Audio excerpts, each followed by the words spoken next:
श्री गणेशाय नमः। ओम नमो भगवते वासुदेवाय। भाद्रपद मास की अजा एकादशी का महात्म्य।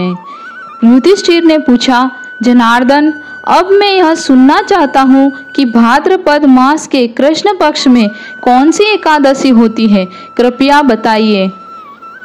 भगवान श्री कृष्ण बोले, राजन, एक चित होकर सुनो। भाद्रपद मास के कृष्ण पक्ष की एकादशी का नाम अजा है। वह सब पापों का नाश करने वाली बताई गई है। जो भगवान ऋषिकेश का पूजन करके इसका व्रत करता है, उसके सारे पाप नष्ट हो जाते हैं। पूर्व काल में हरिश्चंद्र नामक एक विख्यात चक्रवर्ती राजा हो गए, जो समस्त भूमंडल के स्वामी और सत्य प्रतिज्ञ थे। एक समय किसी कर्म का फल भोग प्राप्त होने पर उन्हें राज्य से भ्रष्ट होना पड़ा।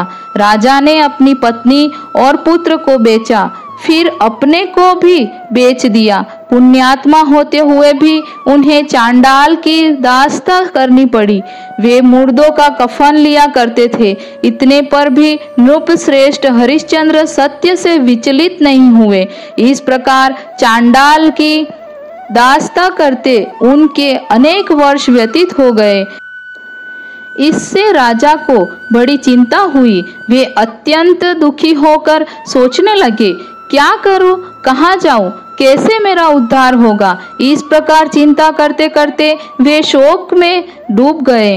राजा को आतुर जानकर कोई मुनि उनके पास आए। वे महर्षि गौतम थे। श्रेष्ठ ब्राह्मण को आया देख नृप श्रेष्ठ ने उनके चरणों में प्रणाम किया और दोनों हाथ जोड़कर गौतम के पास खड़े होकर अपना सारा दुखमय समाचार कह सुनाया।